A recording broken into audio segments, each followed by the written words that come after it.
And it doesn't matter. Yeah. We're starting the meeting. Right. So here we are starting the meeting. We're in the middle of the forest. Isn't that nice? It's lovely.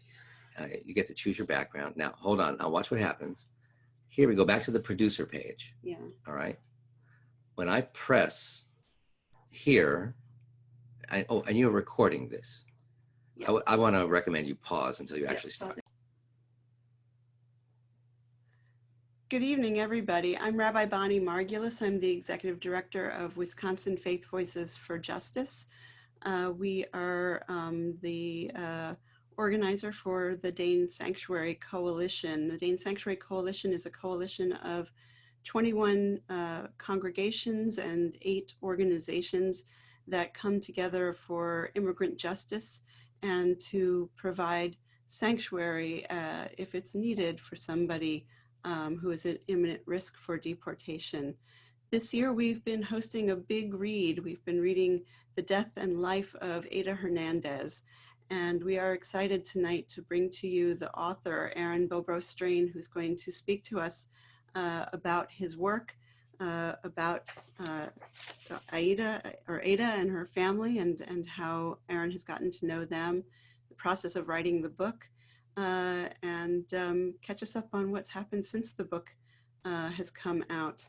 We're also really happy to and appreciative to welcome Chris Rasmussen from our own Community Immigration Law Center, who will also catch us up on what's happening in the immigrant community today in Dane County.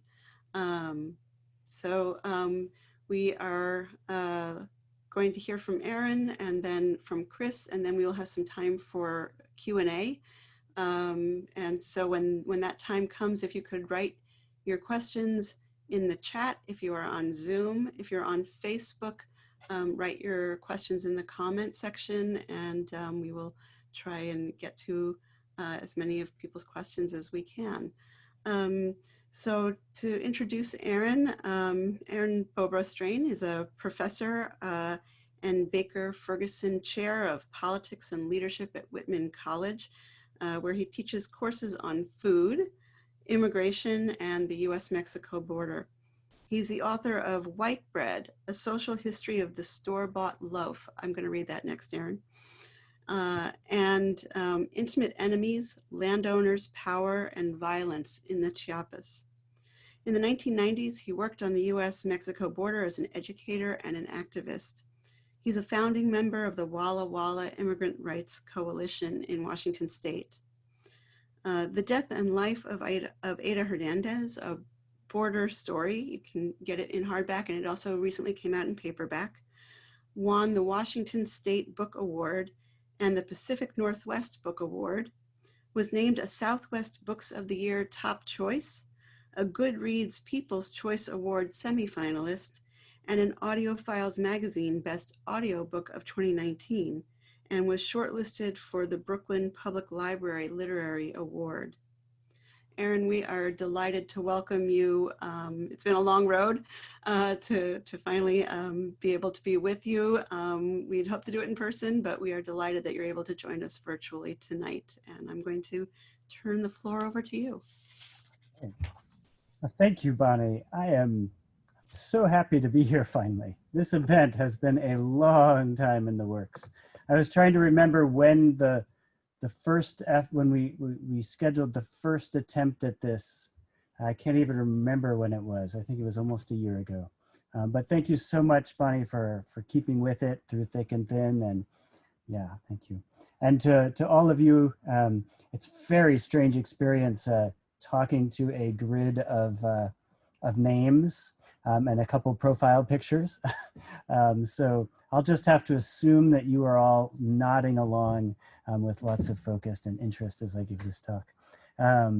And I'm also, I'll tell you, I'm coming straight out of a 3-hour Zoom seminar at Whitman. So hopefully my voice and my stamina will keep up through this. But yes, I'm so excited that that many of you read this book. Not just that, of course, an author is excited that you read the book, but that you read it with each other. And that was really my greatest hope for this book. that it would be read in community, that it would spark hard discussions in community, and then would help lead to action in community. And so much of our activism today is it's kind of that lonely kind of consumer activism, right? Where, you know, what ethical product do I buy, or where should I send my personal small donation, or, you know, what's my vote? And that's really important stuff, especially if you're a Wisconsin voter. Please vote in Wisconsin. But I think that real justice and real personal fulfillment and transformation comes when we act collectively, when we act together. So it's a huge honor to be part of your collective process of discernment and reflection around these issues. I usually spend a bunch of time at the beginning of my talks talking about the immigration system in general and the history of the border, but the organizers today have asked me to save a bunch of time at the end to talk about more recent policy changes. So I am just going to dive straight into the book without any further ado. So this project emerged out of years studying and teaching about immigration and the border at Whitman College. It emerged out of my involvement in local and statewide immigrant rights activism here in Washington State. But it really grew out of the years I spent working on the US-Mexico border. And so that's where we'll start today. We open on the border in 2008, 12 years ago. We are perched between the United States and Mexico, between life and death. A Mexican ambulance is speeding towards the port of entry in Arizona. Aida's in the ambulance. Her face is swollen and purple. Her arms are torn. She's bleeding from 9 stab wounds in the stomach and torso. And the ambulance is racing along the latest border wall. Agua Prieta, Mexico, where Aida was born, is on the left. On her right, through the wall, is Douglas, Arizona, where Aida lived from age 8 until age 20, until a tiny little misstep a month earlier led to her deportation. And these two towns have been so closely intertwined for so long that some people just call them Dogla Prieta, one community that is united by the border, not divided by it. Residents just a little bit older than Aida remember a time when summer baseball games were played with home plate in the United States and the outfield in Mexico. Language and families and business and culture have blurred this border every day since these towns were founded. But it is 2008 now, and 15 years of bipartisan border hardening have driven a wedge between these communities. Emergency medical transfers across the border, though, are still routine unless something goes wrong. And Frank Hone, a Douglas paramedic, watches from Arizona as everything goes wrong. The Mexican ambulance pulls into the port of entry. Officers surround Aida's gurney, refusing to let her pass. Family members stream in from both sides of the border. They're arguing and someone knocks into the gurney and Aida shrieks awake, "Please, I have a US citizen son, let me pass." There's a stunned silence. Sunday shoppers crossing the border through the port of entry back from Walmart in Arizona stop to stare. And the paramedic sees his chance and whisks Aida out of one of the most heavily secured areas in the American Southwest. And a little while later, Arizona Lifeline 2 lifts off from the JCPenney's parking lot and sets a course to a hospital in Tucson. As it rises, it skims over the latest high-tech surveillance towers and the country's largest Border Patrol station. It floats over the Mule Mountains and then just over the last highway immigration checkpoint, and it breaks free of the border. And the paramedic looks down at his clipboard and he reads Aida's name for the first time, And he has done everything he can do, he thinks, but Aida Hernandez is not going to make it. She does survive. I won't tell you exactly what happens. Some of you have read the book. Weeks later, she returns home to Douglas. She is sutured and stitched and twisted by pain that goes far beyond her physical pain in ways that she hasn't yet begun to comprehend. And she goes to her mother's house and she kneels and she holds her 4-year-old son, Gabriel, as tight as her wounds allow. And she looks him in his eyes and she promises, Gabriel, I will never leave you again. And that's when the hardest part of her story begins. This is a book about the border that we have made, about trauma and about the courageous struggles of young immigrants who are fighting for survival and for justice on that border. And it centers primarily on one young woman, Aida Hernandez, and most of it takes place while Aida is in her teens and early 20s, and she is trying to do typical things. She's trying to finish school, she's trying to pass algebra, she's watching Friends on TV and dreaming of leaving her small town to live in New York City. She's setting her sights on a dance scholarship.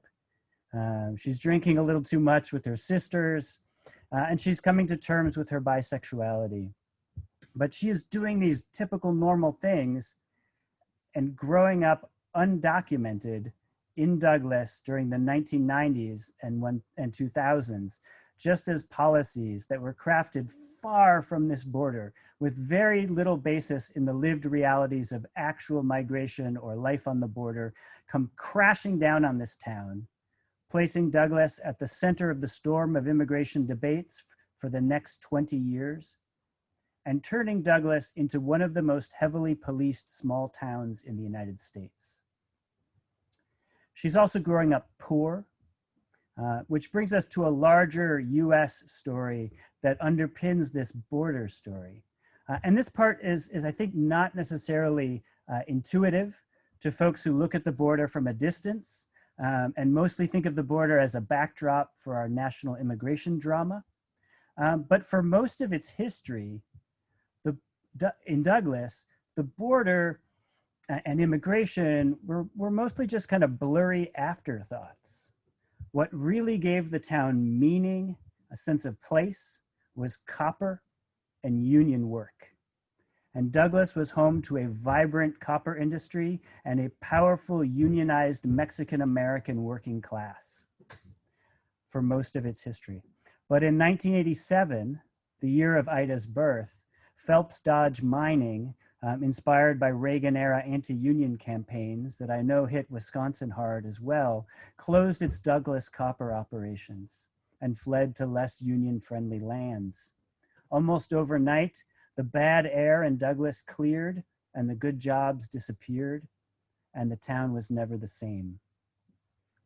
And as in so many other Black and Latinx communities that are hammered by plant closures like this, deindustrialization in this Mexican-American town was not met with elegies or calls for empathy or help.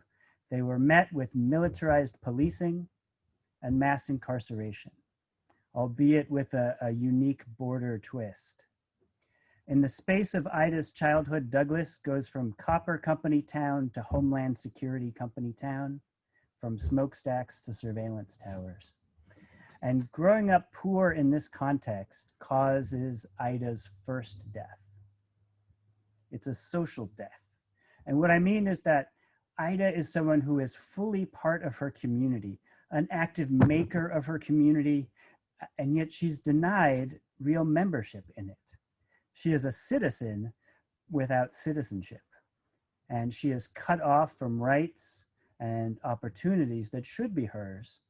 And because of this, we know that she is going to pay a high price for making the kinds of ordinary small mistakes that any teen growing up anywhere is going to make. Aida has to fight for her life, literally several more times in this book. But her real struggle is to get from that place of social death to a place where she isn't just surviving the world we have made on the US-Mexico border. She's thriving. She's truly alive. There's a lot of spoilers in this book and a lot of twists. And I don't want to tell too much of the story because I understand that a number of you still haven't read the book. So today I'll mostly talk about how the book came about, and I'll gesture to some of the conclusions that I think arise from it. And as asked, I'll talk a little bit about more recent policy developments. But let's start in the fall of 1993. Aida is 6. She's still living in Mexico. In a couple years, her mother will bring her to live in Douglas. And I am going to the US-Mexico border for the first time. And the fall of 1993 is not just an important time for me. It was the start of a lifelong connection to the borderlands, to their beauty, to their cultural richness, all the good stuff that doesn't get reported in the news when they talk about border crises. It was also a pivotal time for the border itself, because unbeknownst to all of us there, a new approach to border security was getting tested in El Paso right at that moment. It would end up becoming the single-minded center of our whole approach to the border and immigration ever since. This is the fall of 1993. By a fluke, I actually happened to be in El Paso the week it began in September 1993. And basically it started like this. Following a Clinton-era INS strategy document, the local Border Patrol sector chief, Reyes, pulled his agents out of their mobile patrols in the countryside and just lined them up one after another along the most crossed, most active part of the urban El Paso border, a very short stretch. And the idea was that by completely shutting down the urban border, first with agents and then later with walls, migrants would be forced out into the much more dangerous countryside, mountains and deserts outside of town, away from media. And the chief figured that this would make border crossing more dangerous. It would make it more expensive and riskier, and therefore fewer people would do it. He was kind of thinking like a microeconomist. This was called prevention through deterrence. And this was the government deliberately weaponizing the desert in the service of deadly deterrence. In fact, a government document, a government report from that time says that an early sign of success of this strategy would be increasing deaths on the southern border. Over the next 27 years, we would see the government deploy many new weapons of deterrence. They didn't usually call it deterrence. If they called it anything, they used the Orwellian label of consequence delivery systems. What are we talking about? We're talking about Border Patrol agents slashing water bottles left in the desert by humanitarian groups, kids dying in cages, withholding vaccines from people in immigration detention, deporting women alone in strange cities at night at 3 a.m., locking immigrants without criminal records who were pursuing legal immigration claims up in detention centers with conditions that were worse than what you would find in a medium security criminal prison. And now forcing Central American asylum seekers to wait in dangerous conditions in Mexico. The heaping of criminal punishments onto civil immigration matters. When you hear like this kind of seemingly overwhelming jumble of hate and cruelty out there in the news, all of these different things, when you hear those, know that they are not aberrations. They're not the work of bad apples. And they're not just artifacts of the Trump administration. They're the result of a 27-year bipartisan strategy that is designed to make border crossing more dangerous and more cruel, supposedly to deter migrants. And I will say that while the country's largest and most heavily funded police force, Customs and Border Protection, is certainly up to the task of enacting this strategy of making border crossing cruel and dangerous. Not all of prevention through deterrence is actually done by government agents. I wonder how many of you out there in the audience have watched the Sicario movies, or maybe the Narcos series on Netflix. If you kind of watch those series or those movies, you would get the idea that violent cartels preying on vulnerable migrants on the border are the enemies of the US government, right? That's the kind of idea you get from those shows. But in fact, by the strict logic of prevention through deterrence, remember, a strategy designed to make crossing the border more dangerous, these cartels are our allies, or force multipliers, to use the military term. We have outsourced some of the worst parts of our effort to make the border dangerous to cartels, and then we act shocked by their savagery. So remember from this that the border isn't broken. It's actually working more or less as intended. And that is the problem that we need to grapple with. Back in the 1990s, the strategy spread quickly. It clicked instantly with President Clinton's desire to take a page from the Republicans' tough on crime dog whistle playbook. And it turned out that ever more spectacular, ever more expensive forms of deterrence had bipartisan political appeal. The photo ops in front of the border walls always look good. And to give you a sense of the magnitude of this, I calculated for the book that we have spent the inflation-adjusted equivalent of 2 Marshall Plans for the reconstruction of Europe after World War II, funding deterrence-centric immigration enforcement since this policy rolled out. 2 Marshall Plans for the reconstruction of Europe. And of course, none of this achieved its stated goal. There's been incredible research in the past 27 years on the question of whether deterrence deters. And we've learned that deterrence does a lot of things. It's politically, does a lot of work in our nation. It's economically, it does a lot of work. It's productive for a lot of people. People make their careers off of prevention through deterrence, but it does not deter.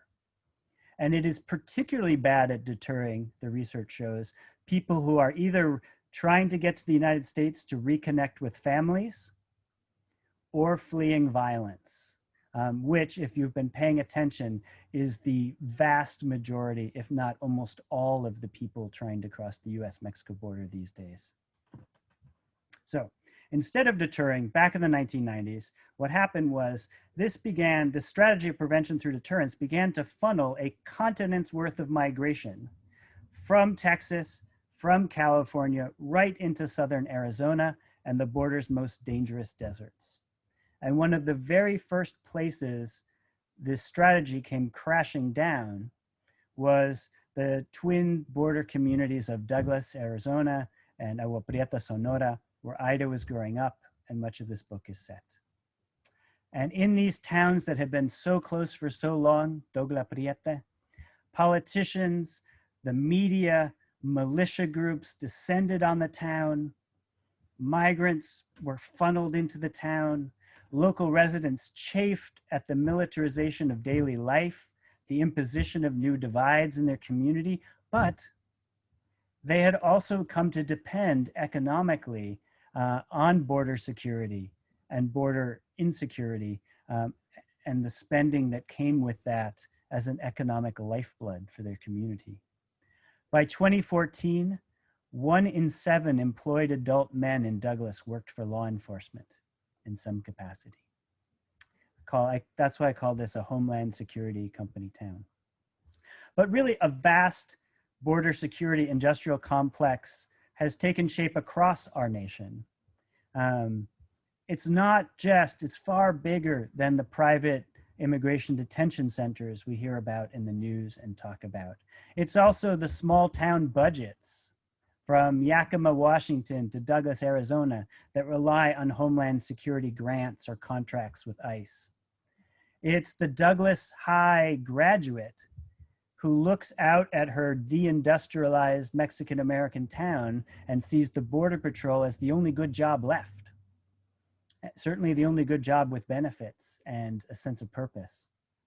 It's also, you know, the small businesses in Madison, Wisconsin that contract to train ICE agents and to provide office supplies to detention centers for ICE. We can talk about a whole diverse way of life that has taken form that depends not on improving conditions on the border, but on permanent border crisis. A whole range of communities, politicians, companies with a stake in maintaining a permanent state of border crisis. So in January of 2014, I went to Douglas and Agua Prieta. I went back to the border to try to understand how people were living their lives amidst this context. And early in that process, I met a woman named Rosie Mendoza, and she became one of my main guides to the community. And I see some smiles out there in the few people who have their cameras on. Maybe people who have read the book. If you've read the book, you know that Rosie is a badass, formerly undocumented social worker who works with victims of domestic and sexual violence on the border. And her personal story figures heavily in the border as well. She connected Aida and me. She encouraged Aida to tell her story. It took a while for us to meet. There's a funny kind of small town story about how we did meet that you can read about in the book. But suffice it to say that Aida and I met for the first time on a wintry day in 10th Street Park, and we sat by the fountain, and she told me her story. And I had not planned at all to write a book about one person, and much less to place violence against women at the heart of a border book. But I knew almost immediately after Aida and I spoke that she had a powerful message for everyone who looks at the border and immigration from a privileged position, and that our current approach to the border and immigration could not be understood separate from the many ways in which it makes women's lives less secure and more exposed to violence. And Aida's story left me shaking on that day in 2014. You know, it's filled with such intense pain and suffering. But the thing that moved me most that day was not the pain. It was the fierce pride with which she conveyed her story. She just exuded that day this kind of irrepressible brio and wit and a kind of power from having survived by the seat of her pants time and time again, and having fought against huge odds for a place in the United States for herself and her son. And amid all of that pain and that suffering was a message that the sheer act of surviving the world we have made on the US-Mexico border is itself a form of dignity and worth that is as valuable as any privileged person's accomplishments. That hit me. And the writer Hector Tobar notes that that spirit of agency and dignity is so often left out of reporting on immigration and the border, that portrays immigrants as passive victim props for tragic immigration tales or tragic border tales. But I wanted to convey some of that wit and that brio and that power and that agency. Of course, the idea of having someone write a book about you would not necessarily click with a lot of people. It did with Aida. And we talked about it for months. I wavered through a lot of the process, but Aida was firm. Aaron, I have dealt with the worst possible people you can imagine already, and they didn't stop me. Telling my story can be part of my healing. It can be a way to turn all that suffering into something that can reach people, and it can make a difference. And from there, the hard work of researching this book began.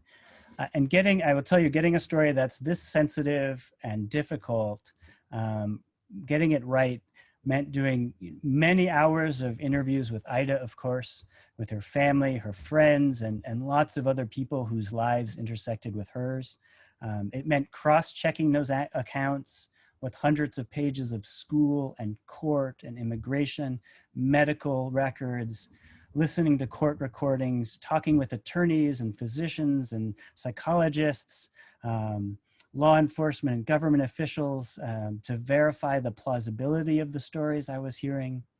It meant doing all kinds of things to get details right that I would not have expected myself to do, such as I remember Aida and I watching Chola makeup videos on YouTube. So I could get that. I think I could almost do it. I can get those details right. Or kind of looking her in New York City and me in Washington, looking at our Google Street View together, texting back and forth like, is that the tree you're talking about where the thing happened in high school? Or is that the tree you're talking about? To try to get these details right. Coming into the project as a white man, even someone with the experience of doing border and immigration work, I knew that the risk of me missing things and misunderstanding and exploiting people's stories was very real. And I spent a lot of time thinking about how, really whether I could do this project in an ethical way, and talking with people about that. And for me, putting that into practice, right? It's not for me to judge whether I achieved that, but what I tried to do, what it meant for me, was going over drafts of the book with Aida throughout the whole process, making this as collaborative a process as possible and having her shape the narrative, getting drafts to her family and to many other folks who appear in the book for feedback. It also meant, crucially, throughout the life of the project, it meant me engaging, drawing on my kind of academic networks and the activist work I had done to engage with scholars and activists of color, particularly women, folks who would read drafts of the book and understand, yes, the benefits of a project like this, but also the risks of a project like this in a really immediate way. And the question I often posed to folks in that process was, should I publish this? And I was prepared for the answer no. What I got instead was feedback and critique and a lot of encouragement that really shaped this book in powerful ways. 2 years into the research, Aida and I agreed that we would split proceeds from the book in 3 ways. A third for her, a third to fund an organization working with people experiencing gender violence on the border, and a third to me to cover the costs of research and writing and paying the fact checker, who is a resident of Madison, Wisconsin. I don't know if she's in the audience. In the course of all of this, whenever we met, I made 3 commitments to Aida. First, that she could end the project at any time. If it didn't feel right for her, she could just walk away and it would be over. Second, that she would read drafts throughout the process, that it would be as collaborative as possible. And if she ever she decided that she had revealed something in an interview that an afterthought was too personal, she could tell me and I would take it out. In the end, that didn't actually end up happening. But those commitments, the sharing of the money and the other commitments I made were not the norms in journalism at all. And I did get some pushback from some professional journalists, but they're much more the norm and the expectation in the world of ethnography and activism from which I come.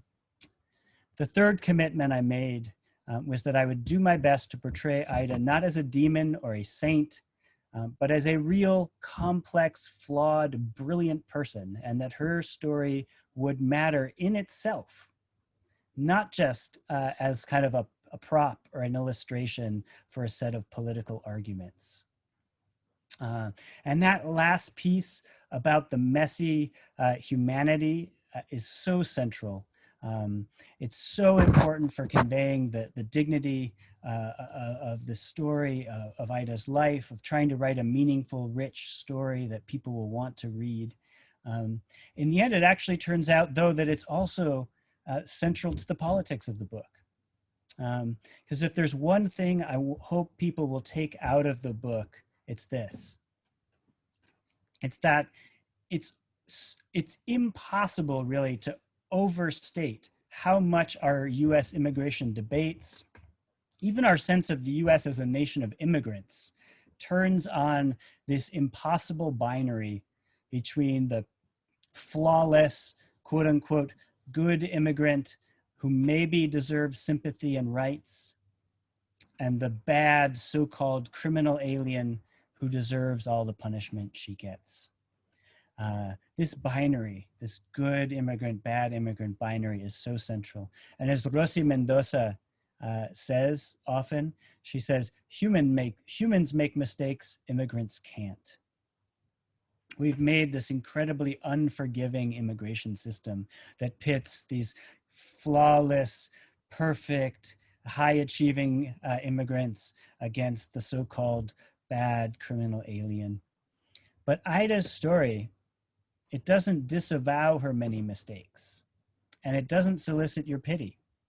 If you follow the threads of Aida's death, the one she survived, and her life, the one she is still today fighting for, you will see that her story challenges those of us who look at the border and immigration from a more privileged vantage to recognize that undocumented immigrants whose messy human lives don't fit into our good-bad binary, which is to say most people, are still deeply part of their communities. They are active members of their community, they're makers of their community, regardless of whether they fit into those externally imposed ideas of perfection and innocence and high achievement. And they should be recognized legally as such. It's a central thing that I hope you all take out of this. And that brings us to our current political moment. Where are we today? What are we looking at? You know, this is kind of a, you know, Bonnie, you asked me like a really impossible and mean question, but you're not the only one. Not long ago, a community group asked me to speak about the state of immigration today. And I think they meant that in a more metaphorical sense. But so much had happened just on that one overwhelming day in immigration policy that I ended up speaking the whole hour about what had happened that day. Right, so the idea that I'm gonna like bring it all up to date here is kind of crazy, but I wanna talk about stuff, and I wanna give two takeaways. I wanna kind of try to boil this down to two takeaways and then lead into the discussion from there. The first takeaway, as we think back on the past 4 years, Trump campaigned on building walls and deporting undocumented people. When you look at what he has actually done, relatively speaking, compared to other administrations, he has done almost none of that, relatively speaking. And while he has empowered a lot of white supremacists and sown a lot of hatred and terror,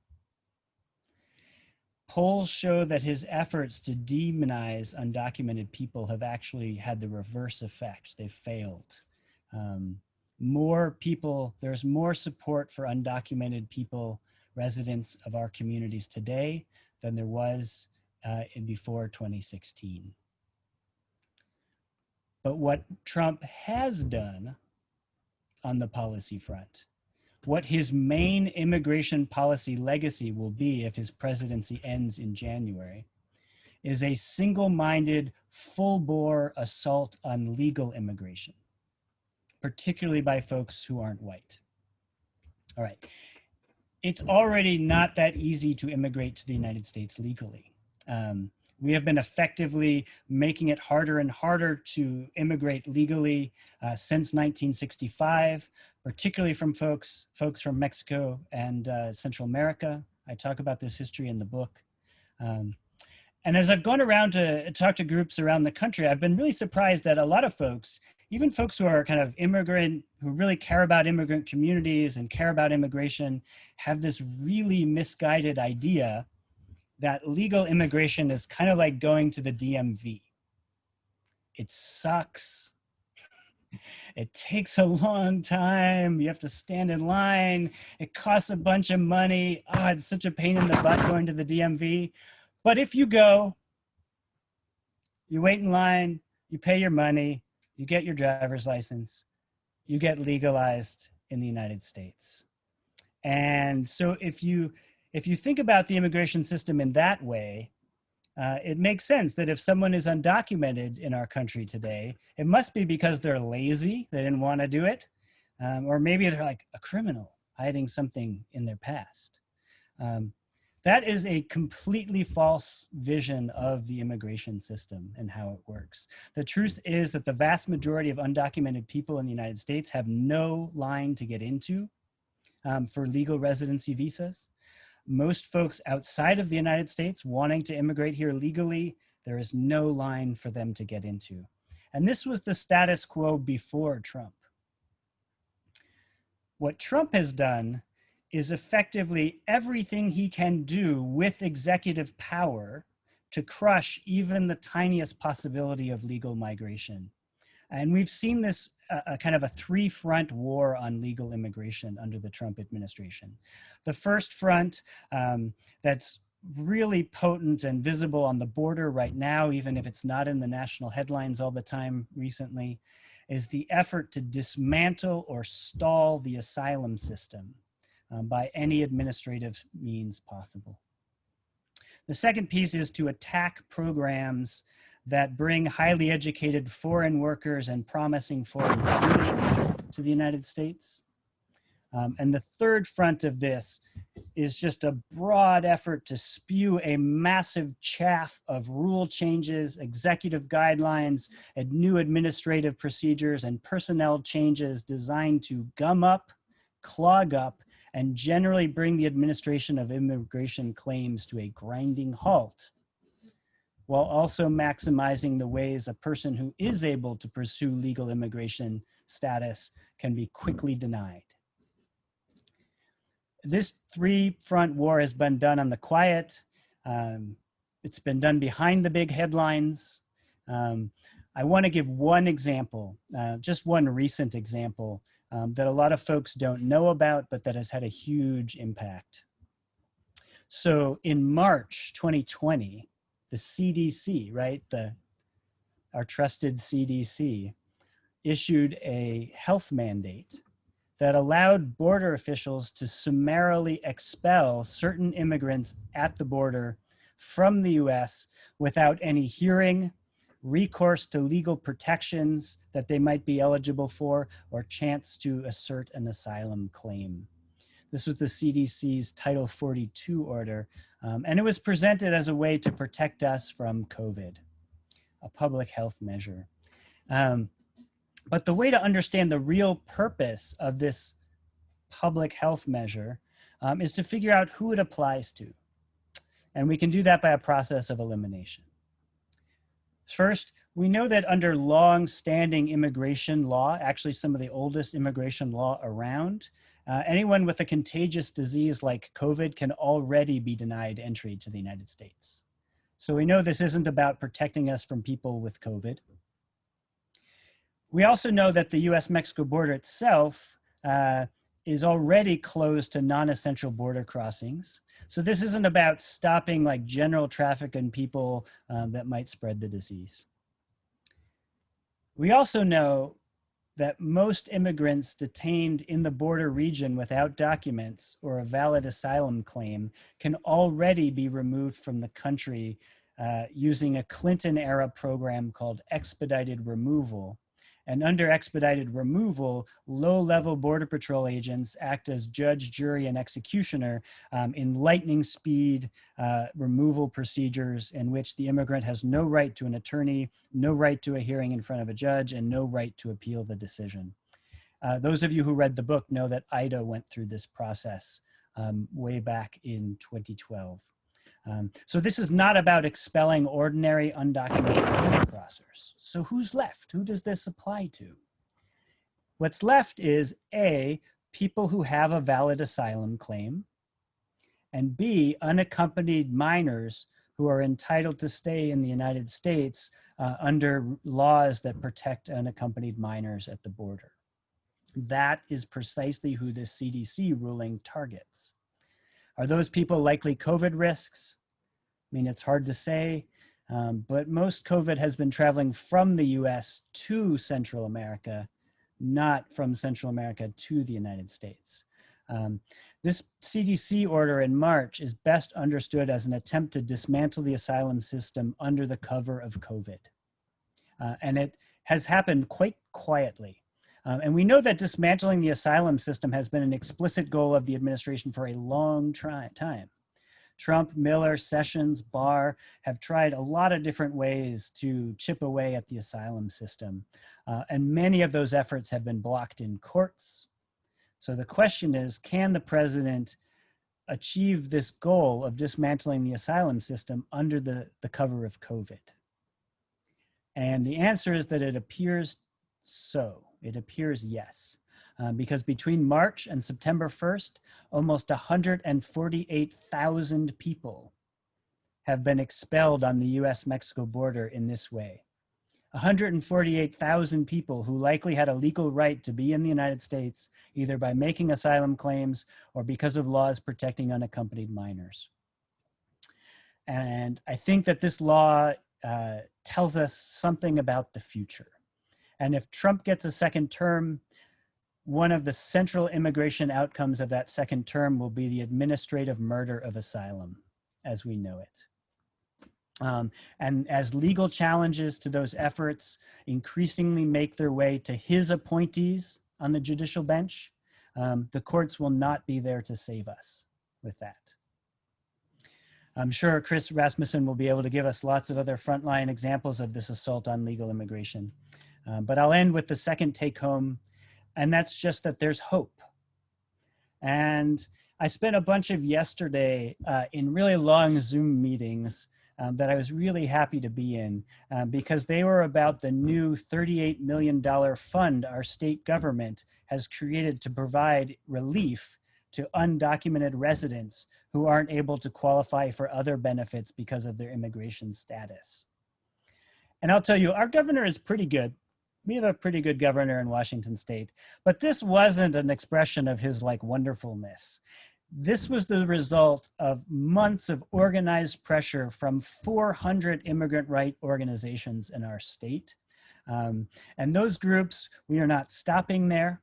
The fight will continue to try to extend more public benefits to undocumented residents under the understanding that these undocumented folks are just as much citizens of our communities, just as much as part of the fabric of our communities. And I think that this kind of struggle is an important legacy of the Trump administration. The incredible rising of immigrant rights organizations around the country, almost all of them led by really courageous young immigrants and the children of immigrants, people like Aida. These groups have been fighting for years, they've been around for years, but the level of activism and sophistication and power has grown so much over the past 4 years that it gives me hope for the future. It gives me hope for what we can do if we have to continue resisting Trump, and what we can do and what we can accomplish concretely if we have the chance to push Biden and Harris on the immigration front. So I will leave it at that and turn the mic over to Chris and then to questions. Great, thank you, Aaron, so much. This is really wonderful. Your book was beautifully written and so told such an important story, and we really appreciate your sharing it with us. So I'm going to ask Chris Rasmussen if you can unmute and, oh, there you are, hi. We're going to turn it over to Chris to bring us up to date with what's happening at the border and what's happening here in Wisconsin. So thank you, Chris, for being with us. And after Chris speaks, then we will open it up for Q&A. And again, if you're on Zoom, put your questions in the chat. And if you're on Facebook, put your questions in the comment. Thanks for having me. And Aaron, thank you for that. That was amazing. You actually covered a lot of what I think people need to know about. So I really appreciate that. It'll let me keep this short so we can ask questions of you. I'm on the board of the Community Immigration Law Center. We call it SILC. I do immigration law myself, but not removal work, but I'm very aware of what's going on because of my interest in the topic and because of my role with SILC. So Bonnie had asked me to say a little bit about what's going on in Dane County and Madison, so I'll start with some of that. 7% of Madison's citizens are foreign-born, about 45,000 people, and about more than half of those are currently undocumented. Most of them, 35,000 of them, have been here more than 15 years. As you all know, because you're very active in the sanctuary movement, we are a sanctuary city. So there aren't officially ICE holds at the jail, which would allow ICE to come in as soon as someone is released from jail and take them directly into ICE detention. However, some of the individual officers are known to let ICE know when someone has raised their bail on their criminal case and are being released. And so then magically ICE shows up and detains them. It used to be not that long ago that our detainees from our local area would go to the Dodge Correctional Facility, which is in Juneau, just about an hour north of Madison. They've all been moved to Kenosha, south of Milwaukee. Dodge just had 2 COVID deaths this week. So you might think, oh, good that they weren't there, but Kenosha has a 20% COVID positive rate. So our neighbors are not in a good place. There have actually been 21 deaths in ICE custody this year, which is double that of the previous year. Some of that's due to COVID, but certainly not all of it. We've all heard the horror stories that came out of Georgia a week or 2 ago with women having reproductive surgeries that they had not consented to. And I think that's the tip of the iceberg. We'll be seeing a lot more of that. About the bigger picture, again, Aaron, you covered some of the most interesting aspects of this and tragic aspects of this, including the crisis at the border. And I just want to make it clear that the United States is no longer adhering to international agreements about asylum. Just in August, some new rules came down out of the Department of Homeland Security about asylum, even for affirmative asylum cases, people who are here and ask for asylum, not the people who are in removal proceedings and ask for asylum. The government is now charging a fee to apply for asylum. The government is now requiring that people wait 365 days to apply for a work authorization. They're supposed to be here living without the ability to work lawfully, and they're charging fees for that work authorization. So as you said, there's this effort underway to deconstruct asylum. The other asylum related thing that's happening is the dramatic decrease in the number of refugees who are being allowed in the United States. Refugee status, as you know, is sort of like getting asylum before you come. And I looked this up. I knew it had decreased dramatically, but I looked this up today. In the 1980s, the cap was at 231,000 refugees allowed into the United States per year. 20 years later, in the 2000s, it was about 70 to 80,000. Under Obama set the cap for 2017 at 110,000, but the current administration slashed that for 2017 to 50,000, and it has just been set for 15,000 for the coming year. So we've gone from 231,000 refugees being allowed in every year to 15,000.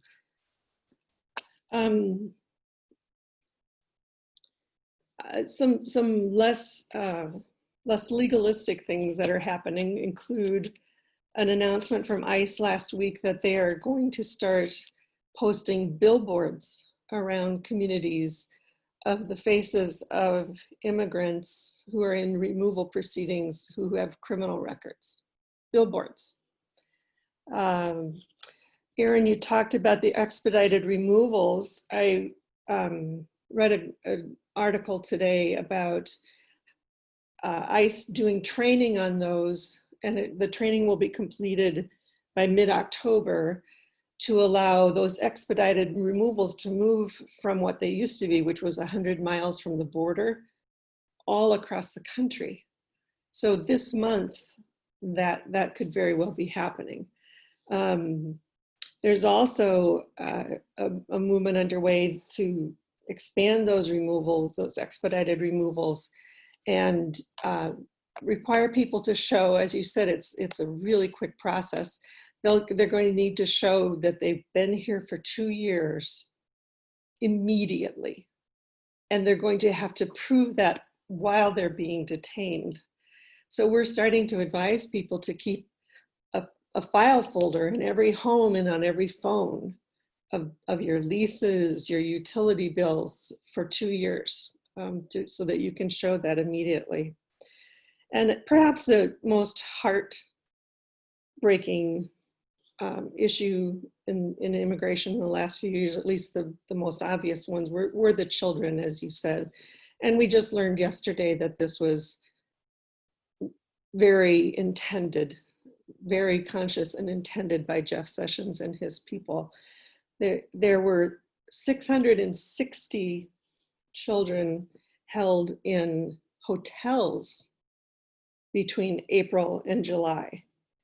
They were held up to 29 days, and they were as young as 3 months old. That's gotten a lot of publicity now, and just this week, a court affirmed our favorite judge, Judge Dolly G, her decision that those children had to be taken care of in a better way than putting them up in hotels without much adult supervision. So I'm going to be quiet now and see if Bonnie wants to usher in some questions. Yeah, thank you so much, Chris. So there's a question in the chat. Aaron, since you raised the idea of there being hope, I'm going to start with you and then see if Chris wants to add anything. The question is, I'd like to ask where there is hope, maybe aside from just what work we might need to do. Yeah. And for other folks, if you haven't found it already, the chat is the thing on the very bottom of your screen that has like a little text bubble right next to it. So go ahead and find that chat and throw up your questions. Thanks, Nick. I don't have a lot of hope on the legislative front. I don't have a lot of front on the political front. But I do have a lot of hope because of the incredible work of young immigrant leaders, young immigrant leaders and the kind of children of immigrants who have really headed up this recent mobilization in this country. And I really get a sense that they're changing as we speak. They're changing understandings of what it means to be a member of the United States and who can be a member of the United States. And there's a lot of power there. And I think that that power can be harnessed to change minds in a cultural way. I also think it can be harnessed to make some really concrete, specific legislative and administrative changes that would go a long way to making the system better. So I do have some hope on that front because of these young leaders, especially. I would agree that those people give me the greatest hope. You can also get a little bit of hope if you go to the DNC and read their platform statements about immigration. That was encouraging to me. It hit me at a particularly low spot, and I got some hope from that. That's great. So I don't see anything else in the chat right now. There's a note, not really. Oh, yep, there's a question. Nick says, I'll look for that DNC encouragement. Good. Hearing all of this reiterates for me that for how awful and difficult and deadly it was and maybe is, still Aida's a really positive version of what's positive, of what's possible. And Aaron, I kind of wanted to ask you, are you still in touch with her? Yeah. And can you kind of update us on how she's doing? I can, yeah. Thanks for asking that question. Yeah, in fact, if you're a person who reads books really closely, this is a test of how closely you read a book, then you would realize that Aida's birthday is in the first couple of weeks of October. And I always try to be there for her birthday, and it's really kind of heartbreaking not to be there for her 33rd birthday this month. But you know, at the book ends, she's in a pretty rough spot.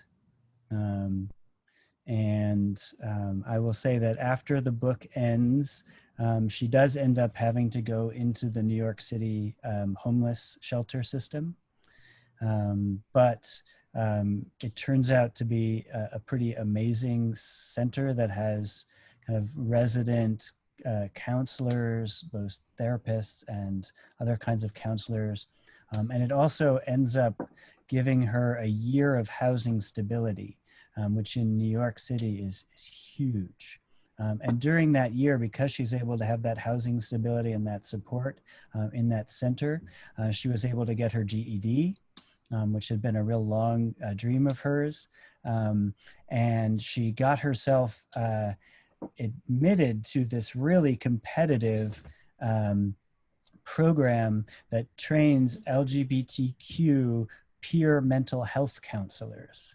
And she's just a couple months ago completed that project, or completed that training, and is now in the process of applying for jobs as a peer mental health counselor, which is, you know, if you read the book, she's always talking about how she was helped so much by Rossi, and she kind of wants to be Rossi, and she's actually been able to do that. And I will add to that the thing that allowed her financially to do that year-long training program, because it was an unpaid thing, it was actually longer than a year-long program, were the proceeds from the book. So the proceeds from the book gave her the financial ability to do that training and now become a peer mental health specialist. So that's a really, incredible outcome, I think. You know, obviously, trauma is always a really long haul and difficult, but real amazing progress and on that front. So yeah. That's great. That's wonderful. Chris, we have a question for you. Can you clarify where children are being detained? You mentioned hotels. Does that mean that they're no longer being kept in cages? I should know this, but I don't. And Aaron, if you do, please pipe up. The reason they're in hotels is because of the litigation over the cages. So I can't say yes or no definitely that kids are not in cages today. I can't even believe we're having to utter those words. I can tell you that kids are still in hotels today. and that the Trump administration keeps appealing the judge's decisions that those children have to be reunited with parents and or family here in the United States. So to me, it's just, I can't believe they keep appealing that. So I honestly don't know for sure. If somebody wants to get in touch with me, I can find out for sure. Aaron, maybe you know. I mean, I can add not an answer to your question, but I will give it a spin, which is that in some ways, the more important question is not where the children are being held, but why they're being held. And I think that it's important, like there's this kind of, it's a vague thing like, oh, children are being held. And we know the Trump administration is cruel, so they hold children. But the actual specific reason that children are being held is because of the way the Trump administration is criminalizing those children's parents, right? And the reason kids are being held separate from their families is because the Trump administration's zero tolerance program introduced by Jeff Sessions to try to convict all undocumented immigrants detained at the border for either the misdemeanor crime of illegal entry without papers, or the minor felony charge of a second illegal entry into the country after deportation. Those laws have been on the books for a long time, and the Obama administration also convicted many people for those two minor crimes. But the Trump administration has a zero tolerance policy for that, which means that there are a lot of parents who came with their children that now need to be put in federal prison, which is different from immigration detention. Immigration detention is civil administrative holding, but this is putting people into federal criminal prison because of the way in which they've heaped these criminal charges on top of the civil administrative matter of being in the country without papers, right? Being in the country without papers is not actually a crime. It's a civil administrative matter. But they've created these other kinds of what's called crimmigration laws, like illegal entry and illegal reentry, and now trying these parents and sending them to federal criminal prison before they're even then detained in immigration detention. Is what is required, the separation from families, because you can't put children into those federal criminal prisons, right? So the root cause of this is, in some ways, as I know we focus on the children, but what's happening to the parents is really appalling and wrong as well. Thank you. Aaron, which Madison companies are profiting from their business with ICE? Yeah, what were their names? When you said that, I have a really nice spreadsheet that came my way from a source that has thousands of ICE contracts in it, dating from 2017. It was two companies in Madison, and they were small contracts. They were like $15,000, $20,000 contracts. One was providing curriculum and educational materials for training ICE agents, and the other was providing office supplies for detention centers, but I can't remember the specific names of the companies. that's okay, thanks.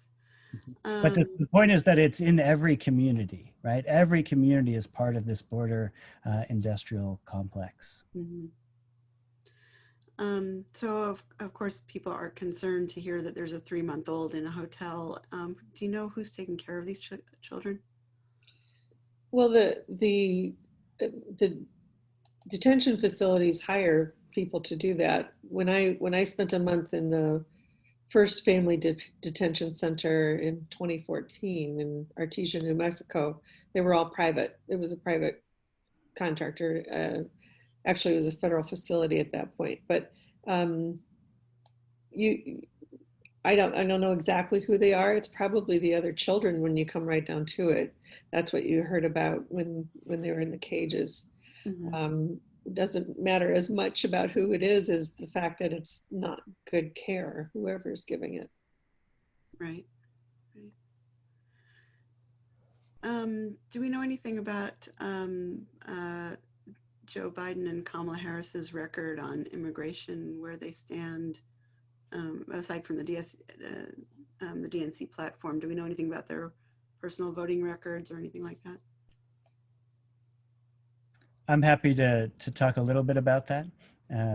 Chris, do you want to add something? Or No, talk? go ahead. Okay. So, I mean, Biden, of course, was part of the Obama administration. And the Obama administration really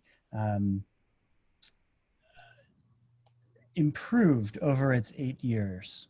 But in particularly the first term, the Obama administration was pretty horrific on immigration in terms of the number of deportations, the way it funneled people into deportation, the support for border hardening and border security.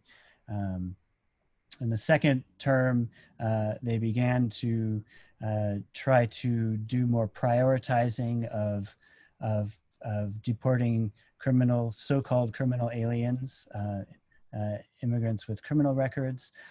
But if you picked up from my previous comment or my previous answer, a lot of those folks who were deported as criminals under the Obama administration were simply people who had been charged with one of those crimmigration related kind of minor crimes related to the act of kind of coming to the United States to seek a better life. Or to flee from violence across the border. Though that's what the criminal record was, were those crimmigration crimes. So the Obama administration has a lot to make up for, and Biden was part of that. I was just listening to an immigration law podcast that I listened to a lot called Redirect, and they were talking about how Harris actually has a pretty strong record in California of backing various kind of immigrant rights proposals. Now, obviously, she has immigration in her more recent past, although that's not a guarantee of anything. But the suggestion in this podcast was that Harris is the person to push. And that Harris might be the one who could kind of move Biden on this issue. I'll just add that it was late in Obama's second term that the very first family detentions started happening, mothers and children at the border. And I was so ashamed that that started under Obama. But I would also point out that Joe Biden was one of the authors of the Violence Against Women Act. And there are many, many immigrants who get protection under that act, and he's very proud of that. So I think it's in his heart. Yeah, and Ida is one of the people the fact that she's in the United States today is owed to that Violence Against Women Act. Yeah, and Biden was also, I believe, involved in the efforts around the Dreamers and the Dream Act. So, yeah, I mean, it's definitely, I feel like it will take some pushing and some pressure, but there's possibility there. Mm-hmm. Yeah, somebody asked, is it correct that Senator Biden tried to get legislation passed providing legal status for the Dreamers, but couldn't get it passed, resulting in DACA? And that's about right. I mean, so DACA was an executive action that tried to achieve some of what the legislative Dream Act would have achieved. It's not a real immigration status. It's a deferral of deportation, but it provides some really important benefits that are similar to what the Dream Act would have come up with. And we nearly lost that this year. Right. Well, I want to thank you both so much. I don't think I see any questions on Facebook. Jean, do you want to unmute yourself for a second and tell me if you saw any questions? There are no questions on Facebook. Okay, great. Thanks. Well, I want to thank you both so much for sharing your wisdom, your experience, your work with us. And thank you both for the work that you do on behalf of immigrant rights and immigrant justice. And thank everybody for participating, for being with us tonight. Please continue to work with the Dane Sanctuary Coalition to promote immigrant rights and immigrant justice in Wisconsin and across the country. I want to let people know that we have a couple of upcoming events.